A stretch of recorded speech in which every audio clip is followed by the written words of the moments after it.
Ahora, ¿dónde se debe adorar a Dios? ¿En qué iglesia? Es que la iglesia somos nosotros, ¿no? Amén. Desde que recibimos a Cristo como nuestro Señor y Salvador. Efesios 1:13 dice, en Él también vosotros, habiendo oído la palabra de verdad, el evangelio de vuestra salvación, y habiendo creído en Él, fuisteis sellados con el Espíritu Santo de la promesa, que es las arras de nuestra herencia. O sea, la garantía de que vamos a recibir nuestra herencia en el cielo no es la pertenencia a las asambleas de Dios, a la Elim, al tabernáculo, no. Es que tengamos el sello del Espíritu, que lo recibimos en el momento de creer en Jesús. Entonces todos nosotros, desde que creímos, somos ya iglesia. Ahora, cuando alguien tiene hijos, no a todos les pone el mismo nombre, ¿verdad que no? Sino que para que al momento de llamarlos sepan a quién se les está hablando, se les pone diferentes nombres. Imagínense cuántos tienen acá. ¿Quién tendrá más hijos acá de todos ustedes? ¿Alguien que tenga 4 hijos? No. Nadie tiene 4. ¿3? 3 Tres. hermanos. Hermanos. Amén. 4. 4. Va. Imagínense si les hubiera puesto el mismo nombre a todos. Para que sería un problema. ¿Verdad? Imagínate que Miguel vení y los 4 ahí, ¿verdad? O sea, no se puede, ¿me entiendes? Porque alguien me dijo una vez, Miguel, ¿por qué tantas iglesias que hay? No, le dije, iglesia solo es una, el cuerpo de Cristo. Iglesias locales hay muchas. Una iglesia local se define como un lugar de adoración que está ubicado geográficamente en un lugar, ¿verdad? El tabernáculo de 5-0 es una iglesia local, este es una iglesia local, la asamblea es una iglesia local, la que estaba por ahí es una iglesia local. Pero todas esas no son el cuerpo de Cristo. No, miembros individuales de cada una de esas iglesias que realmente han creído en Jesús, esos son la iglesia. O sea, de cada uno de esos pueblos, cuando el Señor venga en el arrebatamiento, ¿usted cree que todos los miembros de todas esas congregaciones se van a ir con el Señor? No, se van a ir algunos miembros de todas esas. ¿Me entiendes? O sea, los que han creído de corazón, esos son los que se van, son el verdadero cuerpo de Cristo. ¿Y quién sabe quiénes son esos verdaderos creyentes? Solo Dios y uno mismo. Fíjense bien, yo no puedo decir de ninguno de ustedes que es salvo. Pero a ustedes, si yo les pregunto individualmente, si usted muriera hoy, ¿a dónde iría su alma? ¿Qué me respondería? Al cielo. Entonces, pero esa es una seguridad que solo ustedes la pueden tener. Yo no puedo estar seguro por ustedes, yo estoy seguro por mí. ¿Me entiende cómo es la cosa? Es una cuestión individual. Porque le podemos decir al mundo de que sí, que estamos seguros y tal vez interiormente tenemos dudas. Por eso le digo, solo Dios y uno. Claro, uno tiene un parámetro, ¿va? Porque por sus frutos los conoceréis. Uno dice, este hermano sí es cristiano, este no. Pero al final de todo, de toda la historia, solo Dios lo sabe, ¿va? Entonces, hermano, hay diferentes nombres para iglesias. Y nosotros hemos pensado tabernáculo porque es un lugar de adoración con Dios.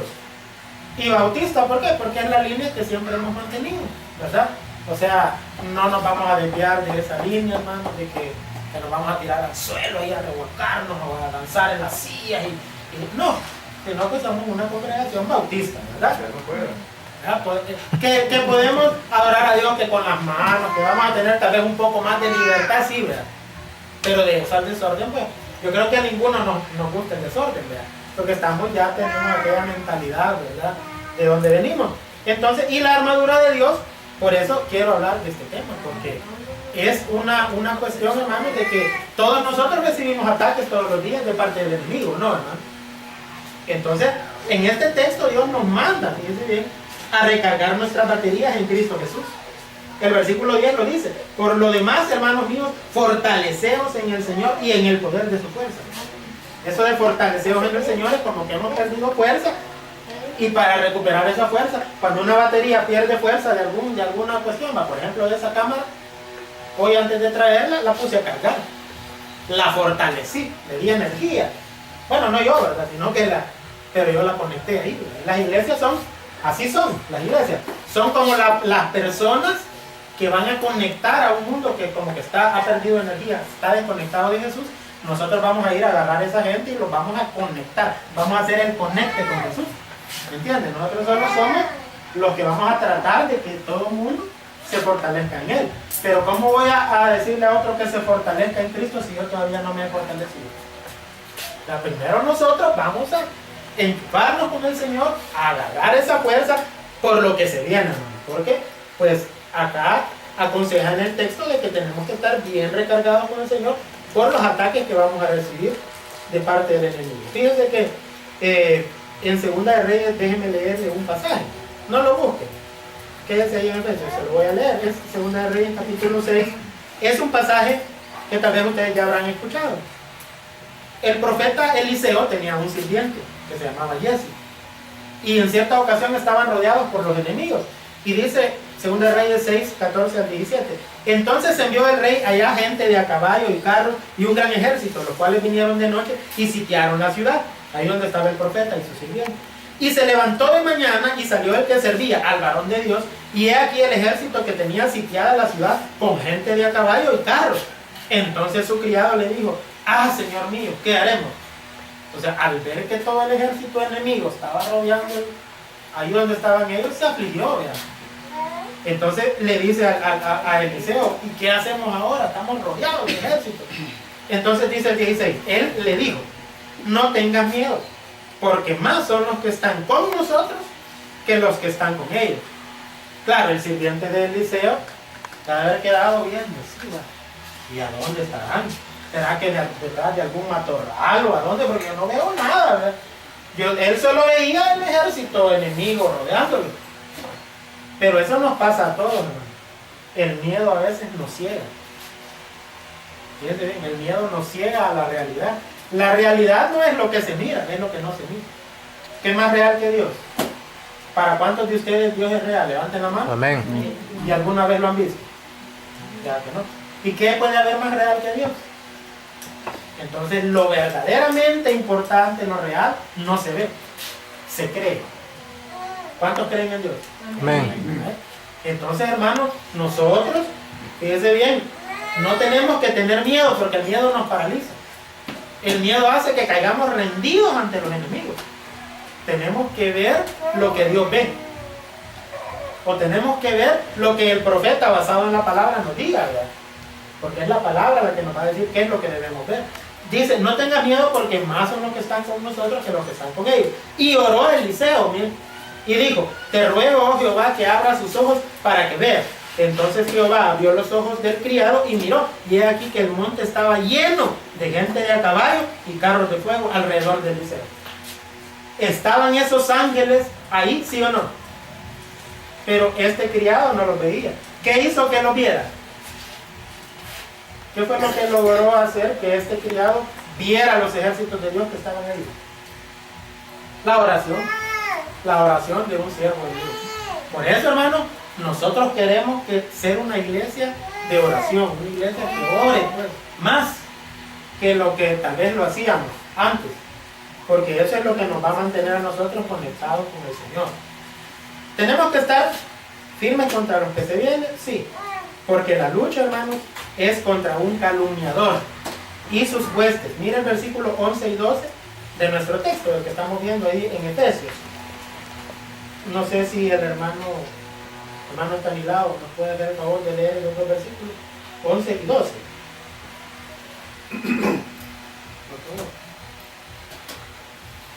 Vistió de toda armadura de Dios para que podáis estar firmes contra la acechanza del diablo, porque no tenemos lucha contra sangre y carne, sino contra principados, contra potestades, contra los gobernadores de las tinieblas de este siglo, contra huestes espirituales de maldad en las regiones celestes. Amén. Fíjense, hermano, que es interesante porque dice acá, vestidos de toda la armadura de Dios para que podáis estar firmes contra las acechanzas del diablo. El enemigo de nosotros no es un ser humano, es un ángel caído. Y anoche estábamos ahí en la reunión donde estuvimos en la casa del hermano. Estuvimos hablando de, por ejemplo, alguien mencionaba a una persona que estaba en un hospital, ¿verdad? Y estaba viendo ahí los demonios, los espíritus que andan rondando por ahí.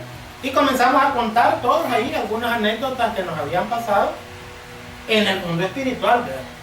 Es decir, cosas que la gente ha visto y algunos quizás hasta les dio miedito, ¿verdad? Por lo que estaba hablando. Pero hermano, no tenemos que tenerle miedo al diablo, pero de que existe, existe. ¿Y saben ustedes qué significa diablo? Significa calumniador. O sea, la especialidad del diablo es la calumnia.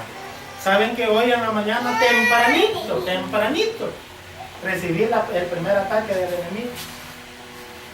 No le estoy diciendo enemigo a la persona, que yo la aprecio mucho. Y nunca quizás a pesar de lo que me dijo, nunca le voy a dejar de tener aprecio. Pero tempranito me habló para decirme que ya estoy fuera yo del reino de los cielos. Porque es traición, que contra el tabernáculo, que contra esto y lo otro. Bueno, entonces, ¿y para qué les digo más? ¿Verdad? Pero hermano, dije yo, bueno, ese es el primer ataque del maligno. Yo voy a hablar de la armadura desde este momento, ya con el escudo, a repeler esos dardos, ya aguantar, porque el diablo no está contento, ni va a estar contento, porque cuando algo bueno quiere surgir, el enemigo se preocupa. ¿O creen ustedes que el enemigo se preocupa por los drogadictos? De agarrarlo. Pero ya están agarrados. Entre más espiritual se pone uno y más lucha contra la hueste del maligno, el diablo más preocupado se pone, ¿verdad? Y más ataques lanza. Pero yo les voy a decir lo mismo que le digo a Eliseo ayer. Bueno, en realidad no se lo digo a él, se lo digo a Dios. Señor, abre los ojos de él para que vea que son más los que están con nosotros que los que están con ellos. Ahora, yo les pregunto, ¿ustedes creen que hay ángeles aquí, hermano? Amén. ¿Creen ustedes que son más los que están con nosotros que los que están con ellos? Amén. Mire, si lo contamos así numéricamente, personas así de carne y hueso, somos menos, ¿verdad? Pero ¿qué dijimos? No nos vamos a basar en lo que vemos, sino en aquella persona que no vemos, que es Dios. Esa tiene que ser nuestra base, nuestra fe, confiar en Él. Acá se menciona, hermanos, que el día malo, fíjense en el versículo 13, tomad toda la armadura de Dios para que podáis resistir en el día malo. Pero el día, ¿cuántas horas tiene, hermano? 24. 24. Quiere decir que cuando dice el día malo es algo que tiene límite, porque después de la tormenta Viene la carne. y después de la oscuridad Viene la luz. Entonces, esto no va a ser siempre, hermano. Al principio vamos a recibir ataques, calumnias, que los renegados, los perdidos, los no sé qué. ¿Verdad? Los rebeldes. Los rebeldes, Dios. Los rebeldes. Así me dijeron. Las personas con las que te has juntado. Traición con el tabernáculo. Hermano, nosotros somos cristianos, hijos de Dios, de carne y huesos. Sentimos, tenemos un corazón, nos duele. Pero ¿sabe qué vamos a hacer? No vamos a contraatacar. No nos vamos a desquitar, no vamos a hablar, no vamos a odiar. No, al contrario, vamos a perdonar. Vamos a amarlos. Y cada golpe que nos den, si alguien nos pega, nosotros le vamos a dar nuestro corazón, un pedacito de corazón. Y nos vuelven a dar otro pedacito de corazón. En mi cama. Vamos a entregar todo nuestro corazón a aquellos que nos critiquen y nos atacan. Fíjense que hasta los que estuvimos ahí ya sabían quién es él. ¿Ya? Porque, hermano, el diablo, pues así es, ¿verdad? Es muy astuto, pero nosotros lo vamos a vencer siendo cristianos. ¿Y sabe qué pienso yo, hermano? Un hermano me dijo, mire, si algún día lo echan, dígales así, de mejores casas me han echado. La verdad es que no es primera vez, ¿verdad? No es primer ataque que yo recibo, pero ya, gracias a Dios, todos los golpes de la vida lo hacen a uno más maduro, ¿no? Y pienso yo que si uno sabe capitalizar esas malas experiencias, hasta mejores cristianos podemos llegar a ser. Solo así, solo siendo atacados y sintiendo algún tipo de rencor, Dios nos pone a prueba. Es la única manera de que Dios nos puede poner a prueba, a ver si de verdad somos creyentes. Porque cuando todo está bien, ¿cómo le probamos a Dios que somos cristianos? Si todo está bien. El Señor dice, ¿quién no ama a su mamá? ¿Quién no ama a su abuelita? Todo, ¿verdad? A su esposa, si eso es bien fácil. El Señor dijo, no, el verdadero creyente es aquel que ama a sus enemigos. Lo que más cuesta, ¿verdad? Bendecid a los que os maldicen y os ultrajan. Orad por ellos. Si tu enemigo tiene hambre, dale de comer pan, dice. Hasta le especifica, ¿verdad? No va a ser que veneno le dé, ¿verdad? Pan, dice. ¿Verdad? Si tiene sed, dale de beber agua, dice. ¿Verdad? Entonces, hermano, el Señor dice que lo más difícil es lo que nadie quiere hacer. Y eso es lo que queremos inyectar en esta iglesia. Hacer aquello que nadie quiere hacer. Porque a nosotros ya nos tomaron como competencia, ya nos tomaron como que. No, yo se lo dije la vez pasada al pastor. Nosotros no somos competencia, nosotros vamos a predicar la palabra de Dios. A hacer lo que Dios nos manda a hacer. Y entonces, hermano, tratemos de cuidar nuestro corazón. De rencores, de odios. Sanemos nuestro corazón, que no nos importe lo que nos digan. Porque mucha gente interpreta que lo que la Biblia dice, que orar por los enemigos, es así, va. Señor, te pido por mis enemigos, para que les pase un buje encima. Ay, Dios, no estamos en nada, hermano. ¿Se ha fijado que eso es lo que se inyecta en la iglesia? Es que nadie puede hablar del siervo de Dios. Porque la Biblia dice que el que hable de un siervo, y esa es la excusa para atacar y no ser atacado. Pero eso no es así. Cuando el Señor dice que hay que orar por los enemigos, claramente lo dice, para que los bendiga. Nosotros en nuestra iglesia le vamos a pedir a Dios por 5 cedros, por el pastor, por su familia, y por todas las iglesias. ¿Por qué? Porque eso nos va a ayudar a sanarnos, hermanos. Y así nos vamos a sentir más cristianos nosotros mismos y le vamos a demostrar al Señor que sí lo amamos porque estamos dispuestos a guardar sus mandamientos. Y el mandamiento mayor de Dios, ¿cuál es? El amor. ¿O no, hermano? Amar. Amarás en primer lugar a Dios y a tu prójimo como a ti mismo. ¿Se ama usted a sí mismo? Amén. ¿Sabe que por eso es que a veces no podemos amar a otros? Porque no nos amamos nosotros mismos. Primero hay que ver, hay que analizarnos si nos amamos a nosotros mismos para luego dar amor a otros. ¿Y cuál es, hermano, esta armadura de Dios? Tiene algunas partes acá. Y la primera de ellas es un cinto. Miren lo que dice el versículo 14. Está pues firmes, ceñidos vuestros lomos con la verdad. Los soldados romanos se ponían un cinto aquí. Esto es ceñirse los lomos. Un cinto, ¿verdad? Entonces, ese cinto dice que es la verdad. En el Salmo 51:6, David se estaba abriendo con Dios, confesándose. Porque no sé si ustedes recuerdan cuando David pecó con Betsabé. Él estaba en la azotea de su casa, estaba la niña Betsy bañándose desnuda, ¿verdad? Quizás. Y entonces, porque así le decían de cariño, Betsy, la Betsabé. Y dice que él, pues, como dice Dante Guerra, la miró, la deseó, la trajo, la y embarazó. Entonces, este hombre, después de haber embarazado a esa mujer, no hallaba cómo hacer y mandó a traer al marido y le dijo, anda a dormir con tu mujer. Para que creyera el hombre que él era el... O sea, pero David, hermano, trató por todos los medios de hacerse loco de que había pecado. Cosa que no va bien en un creyente. Lo que va bien en nosotros es que si le hemos regado, confesarlo. Comenzar por eso.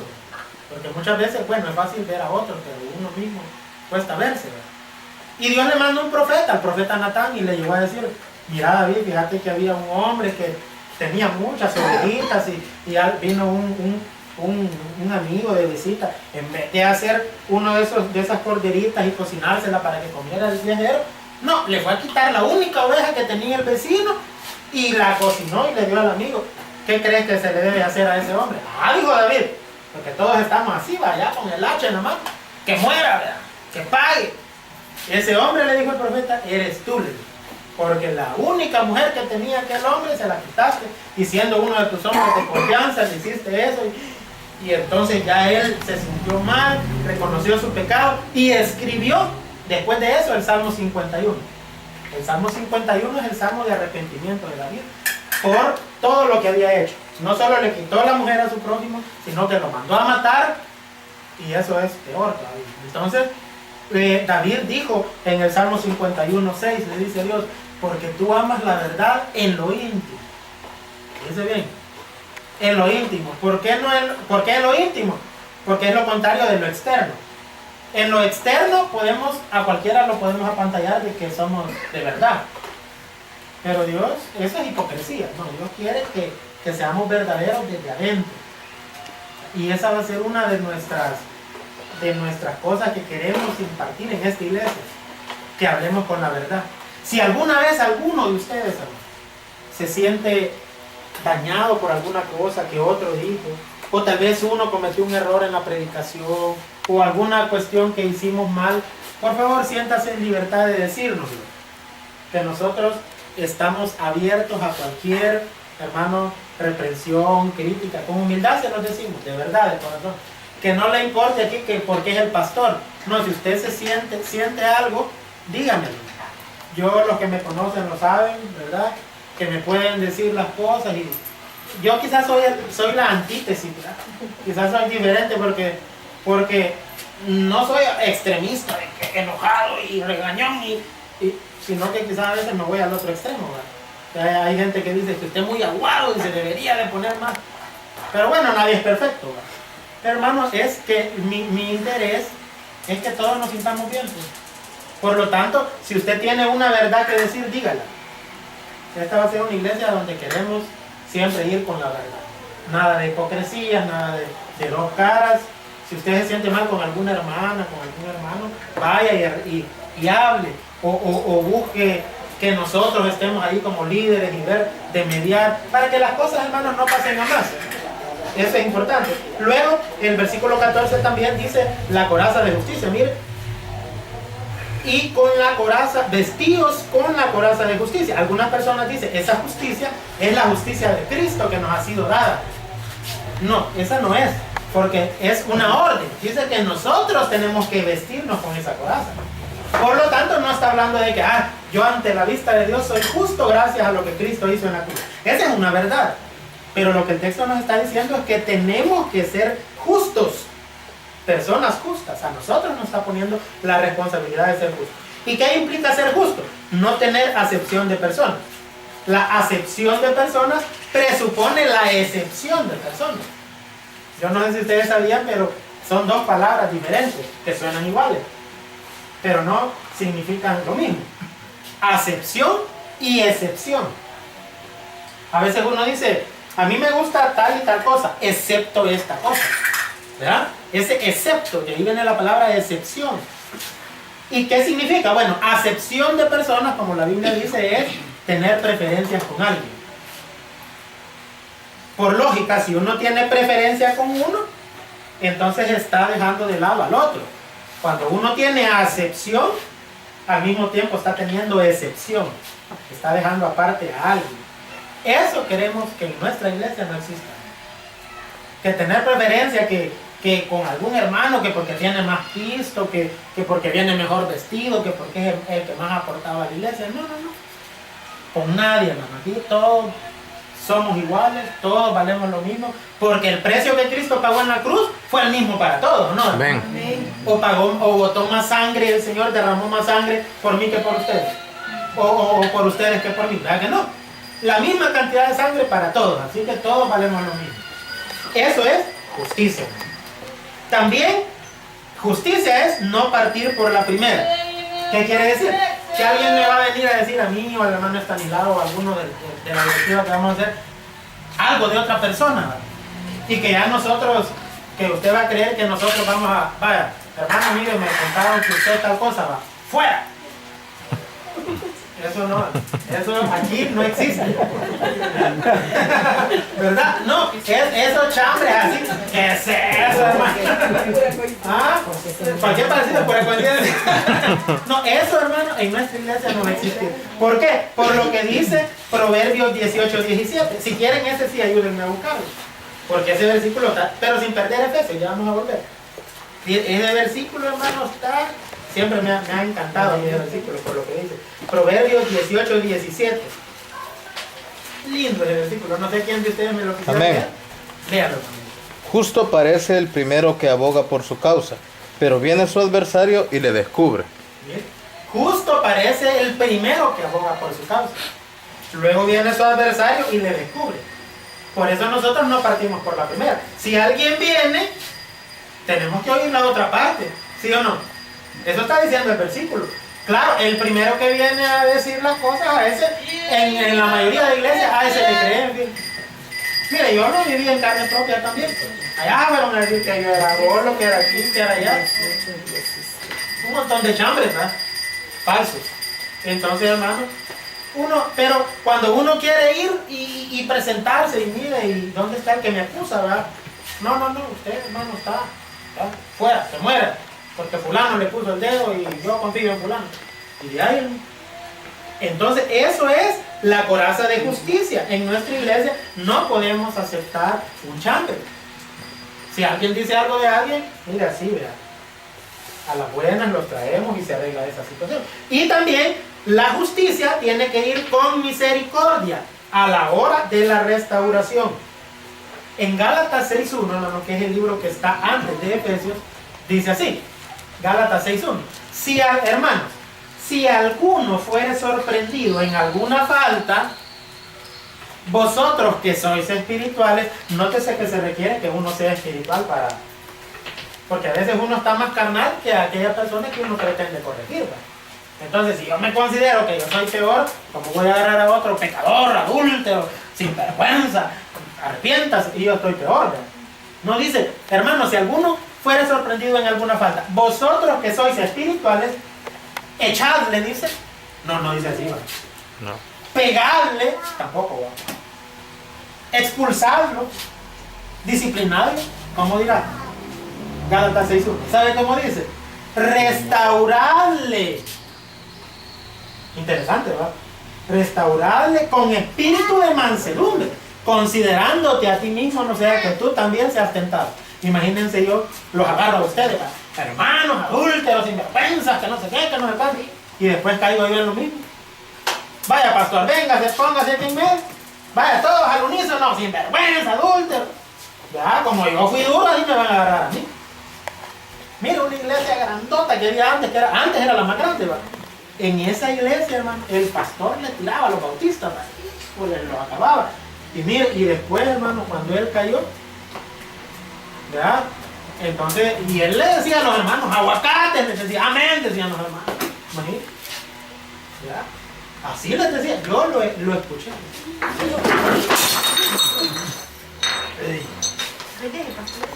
Ya no le coge Tengan cuidado que no te acerques porque los vidrios es peligroso.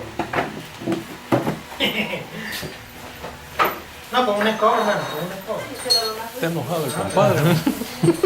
Ya ves que está con fuego la mano.